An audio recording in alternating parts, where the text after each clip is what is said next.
जी हाँ, जी हाँ, उस्ताद अब्दुल मजीद क़्वादरी लिखे, इसलिए कि किताबों में वही नाम है। तकरीबन 16 किताबें मैंने लिखी हैं, चला हो चुकी हैं। जी हाँ, मेरे ख्याल में वो जब पसनी पर वो हुआ था ना, वो 1945 का अक्टूबर का महीना था काला। हाँ, तो यहाँ का उसका वो जो था असर, वो ऐसे आप लोग आजकल सुनामी कहते हैं, क्या कहते हैं, वो लहर आ गया था। तो मुझे याद है मैं उस वक्त मेरी उम्र कोई 7-8 वर्ष की थी।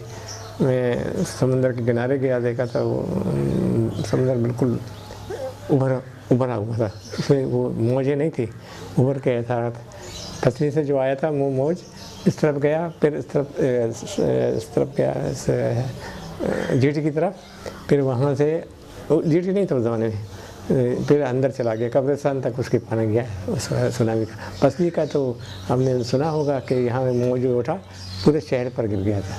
पसली के उस तरफ जो रेगिस्तान है ना, वहाँ तक उसका पानी गया था और नुकसान भी बहुत किया था। और उस ज़माने में जीवनी में अंग्रेज़ों के वो एक वहाँ अभी तक वो उसके एयरपोर्ट वगैरह हैं ना उस ज़माने के, तो वहाँ पर कोई अफसर था, उसके पास वो छोटा सा जहाज़ था, वो चक्कर लगाता था, उसने देखा शायद पसली पर ये है। उस ज़माने में नहीं था, कम्युनिकेशन तो नहीं था, तो उसने देखा, उसने वो खबर दी कि यहाँ पर ऐसा हादसा हुआ है। फजर से पहले था, मैं शायद उस वक्त सो रहा था, लेकिन जब मैंने शोर सुना तो मैं उस वक्त हमारा घर इधर नहीं था, वो बाज़ार के अंदर था, तो वहाँ पर हम भागता हुआ गया, देखा वो उभरा हुआ है समंदर।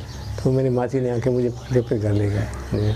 आप समंदर की तरफ गए थे देखने? गए देखने के लिए। तो उसका लेवल बढ़ा हुआ? बिल्कुल, ये समुद्र के किनारे का जो कहते हैं बड़ची में डुम्बक कहते हैं, यहाँ ये रेत का है ना, वहाँ टूटा, उस तक भरा हुआ था, वहाँ तक भरा हुआ था। फिर वो ऐसा चक्कर काट के उस तरफ चला गया और फिर अंदर से चला गया कब्रिस्तान की तरफ आ गया। उसका जो मौज का जो असर था, एक समंदरी जहाज़ उलट गए समुद्र के किनारे इस तरफ उलट गया है।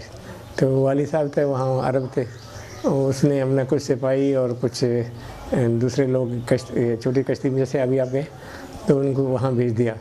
तो उन्होंने जाके देखा, कहता है एक जहाज़ नहीं है, बल्कि ये एक छोटा सा पहाड़ी है, निकल गया है।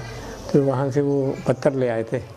मेरे वाले साहब का एक होटल था यहाँ पर, उस ज़माने में कोयले से चाय वगैरह बनाते थे हम लोग, तो वो पत्थर का एक टुकड़ा उन्होंने डाल दिया आग में, तो बिल्कुल वैसा वो भड़क गया था, ऐसा भड़क गया था, टास टीस ऐसा करता था।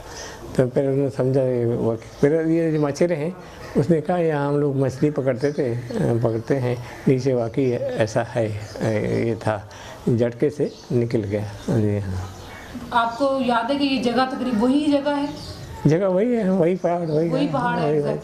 आप जो समंदर को देखने गए थे ज़लज़ले के बाद, उस वक्त रोशनी हो रही थी या नहीं? सुबह का वक्त था, सुबह का वक्त 9-10 बजे का, 9-10 बजे का था जब आप गए? जी हाँ, इधर गया था। उस वक्त यहाँ इस तरफ कोई आबादी नहीं थी, शहर के अंदर था, छोटा सा था शहर। इसमें कोई नुकसान भी हुआ यहाँ पे गवादर में? पसनी में तो बहुत हुआ जैसे आप बता रहे हैं। पसनी में तो बहुत हुआ, इस तरफ उस साइड में सुना है कुछ ये कश्तियाँ, जानी नुकसान नहीं हुआ, लोग निकल गए थे। जब ज़लज़ला हुआ सुना है कि वहाँ लोगों ने ऐलान भी किया, तो तब में लाउड स्पीकर तो थे नहीं, लोगों ने मस्जिदों में इधर उधर शोर मचाया था कि निकल जाओ, उनको डर था कि मकान गिर जाएंगे ना। तो बहुत से लोगों को पता चला कि अब समुद्र के मौजें भी आ रही हैं, तो रेत है ना बड़ा इस तरफ, मस्तानी कहते हैं, तो बहुत से लोग उस तरफ भागे थे। ये किस्सा आप बाकी लोगों से करते रहें कि नहीं? ये जो हम पूछ रहे हैं आपसे तो नहीं, यहाँ के लोगों को ऐसी चीज़ों से कोई दिलचस्पी नहीं।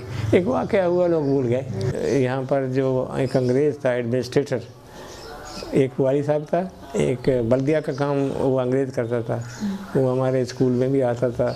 तो उसने बताया था कि यहाँ पर कोई आतिशफ़शान है, कभी कभी उससे गैस निकलता है अंदर से, तो उस गैस की वजह से जितनी भी मछलियाँ हैं वो मर जाती हैं, तो समुद्र में ये बदबू होता है। फिर समुद्र की मौजें हर चीज़ को बाहर फेंक देते हैं, तो किनारे में बेशुमार मछलियाँ होती थी।